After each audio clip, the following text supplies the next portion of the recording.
Malam-malam Raffi biasanya sepi, cuma ada suara-suara pelan rumahnya yang mulai tenang. Tapi ada satu suara yang selalu ada, jadi teman setia di kamarnya yang sunyi. Itu suara jam bandul besar tua di pojokan. Tik-tok, tik-tok. Jam ini istimewa banget. Udah ada di keluarganya lama banget, nggak ada yang inget persisnya. Kayak penjaga kayu tinggi yang ngawasin banyak generasi. Kayunya yang gelap dan mengkilap, kadang kelihatan berkilau kena cahaya bulan yang ngintip dari gordennya, bikin jam itu kelihatan makin misterius dan kuno. Setiap malam sebelum tidur, Raffi suka tiduran di kasur sambil mandangin jam itu. Mukanya yang besar dan bulat punya angka Romawi, kelihatan keren dan kuno. Jarumnya yang panjang dan langsing, geraknya pelan. Hati-hati banget nandain waktu yang rasanya penting. Dia perhatiin bayangan yang nari-nari di sekitarnya, dari ranting pohon yang goyang-goyang di luar jendela. Kadang dia ngebayangin jam itu punya rahasia, cerita yang nunggu buat diceritain ke dia doang. Udara di sekitar jam itu rasanya selalu agak beda, kayak ada sesuatu, seolah-olah jam itu lagi nahan napas. Bandulnya goyang ke sana kemari, iramanya bikin ngantuk dan biasanya bikin dia tidur. Tapi akhir-akhir ini dia jadi susah tidur. Raffi jadi makin sering mikirin jam itu. Bukan cuma umurnya atau detaknya yang terus-terusan itu yang bikin dia penasaran. Ada sesuatu yang lain, kayak undangan yang gak diucapin. Perasaan kalau jam ini bukan cuma buat nunjukin waktu. Dia sering mikir apa aja yang udah dilihat jam itu selama ini. Berdiri diam di berbagai ruangan, ngeliatin banyak banget kejadian di keluarganya. Jam itu kayak pengamat diam, nyimpen rahasia di dalam kotak kayunya. Dia sering dengar suara kriet-kriet pelan dari jam itu, apalagi pas tengah malam waktu rumah udah sepi banget. Kata orang tuanya sih, itu cuma suara kayu tuanya aja, atau mesin jam kunonya. Tapi Raffi nggak yakin. Buat dia, suara-suara itu lebih kayak keluhan atau mungkin bisikan-bisikan kecil. Dia suka pasang kuping baik-baik, coba ngertiin suara itu, ngebayangin pesan-pesan dari zaman dulu. Jam itu bukan cuma perabotan, jam itu kayak punya nyawa, jadi tokoh di cerita kamarnya, dan tokoh yang menarik banget. Rasa penasaran Raffi sama jam bandul besar itu makin menjadi-jadi tiap malam. Kayak ada yang gatel tapi nggak bisa digaruk, teka-teki yang minta dipecahin. Dia udah pelajarin semua ukiran indahnya, cara cahaya mantul di bandul kuningannya, sama cat yang udah pudar di angka-angkanya. Angkanya ya jelas, dari 1 sampai 12 kayak jam biasa. Tapi Raffi mulai mikir, gimana ya kalau ada angka setelah 12? Gimana kalau ada bagian rahasia di jam itu, tempat yang nggak kesentuh waktu biasa? Tempat kayak angka 13. Ide soal angka 13 itu awalnya cuma pikiran iseng aja, main-main gitu. Jam kan nggak punya angka 13. Itu angka yang nggak mungkin ada di dunia jam. Tapi pikiran itu nempel terus di kepala Raffi dan nggak mau pergi. Dia ngebayangin gimana ya rasanya kalau jarum jamnya bisa didorong dikit lagi, lewatin batas angka 12 yang biasa. Apa jamnya bakal berhenti gitu aja? Atau bakal ada sesuatu yang luar biasa terjadi? Misterinya itu seru banget, dan agak nakutin juga sih, tapi itu malah bikin Raffi makin tertarik. Dia habiskan banyak malam bolak-balik di kasur, nggak bisa tidur nyenyak, bayangan muka jam itu jelas banget di kepalanya. Dia ngebayangin dirinya ngulurin tangan, jari-jari kecilnya nyentuh kaca dingin yang ngelindungin jarum jam. Dia ngebayangin bunyi kecil dari jarum jamnya pas pindah ke tempat yang nggak dikenal. Mikirin itu aja udah bikin jantungnya deg-degan. Rasanya kayak rahasia terlarang, sesuatu yang nggak boleh dia tahu atau bahkan pikirin. Tapi makin dia coba buang pikiran itu, makin kuat pikiran itu, narik dia ke jam tua itu. Kayak ada kekuatan yang nggak bisa dilawan. Akhirnya suatu malam, pas bulan bentuknya kayak piringan perak sempurna di langit yang gelap banget, Raffi mutusin dia nggak bisa nunggu lagi. Rumah sepi banget, semua orang udah tidur pules. Rasa penasarannya udah jadi keberanian. Dia pelan-pelan turun dari kasurnya yang anget, kakinya nggak bunyi sama sekali di lantai kayu yang dingin. Jam bandul besar itu kayak raksasa di pojokan. Detaknya kedengeran lebih kenceng dari biasanya di kamar yang sepi. Sambil tarik napas dalam-dalam, dia ngendap-ngendap ke arah jam itu. Pikirannya udah bulet mau mecahin yang nggak mungkin, misteri jam ke-13.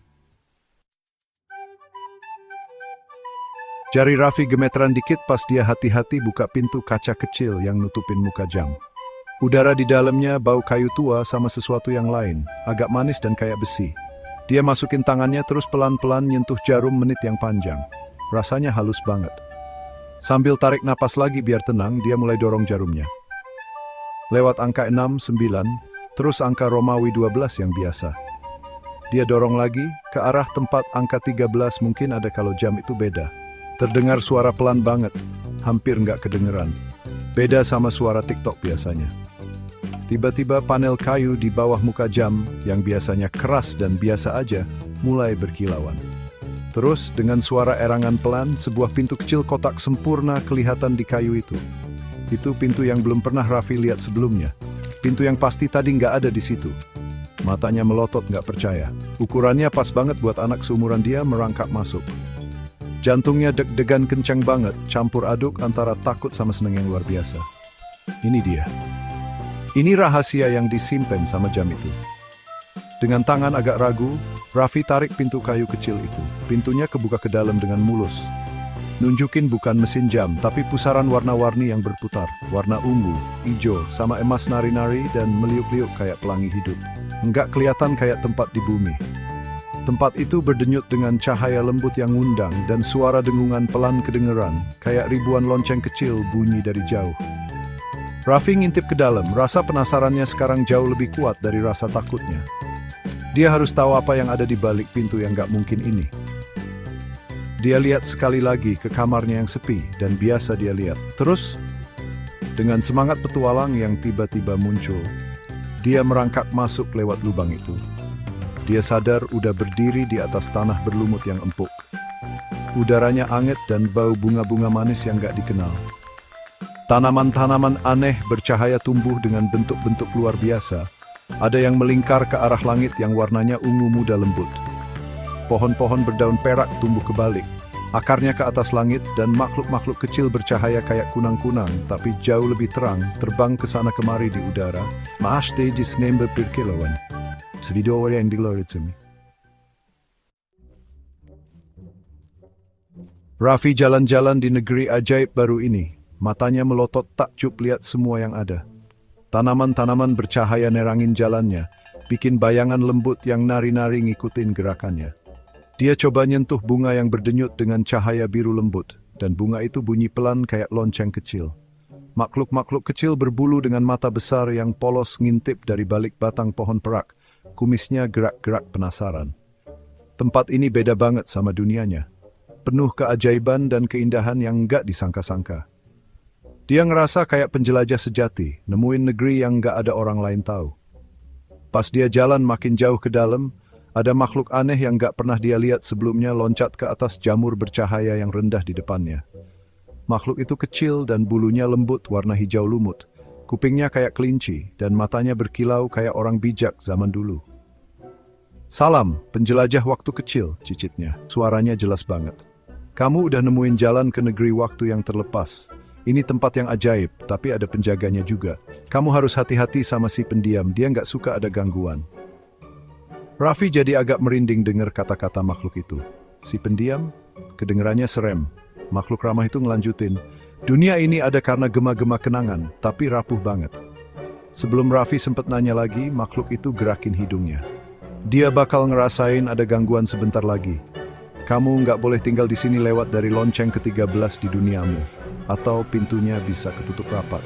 Peringatan itu bikin Raffi merinding. Dia harus hati-hati. Dia harus ingat waktu. Dia harus balik. Tiba-tiba ada sesuatu yang berkilat di tanah berlumut dekat akar pohon tua yang berkelok-kelok.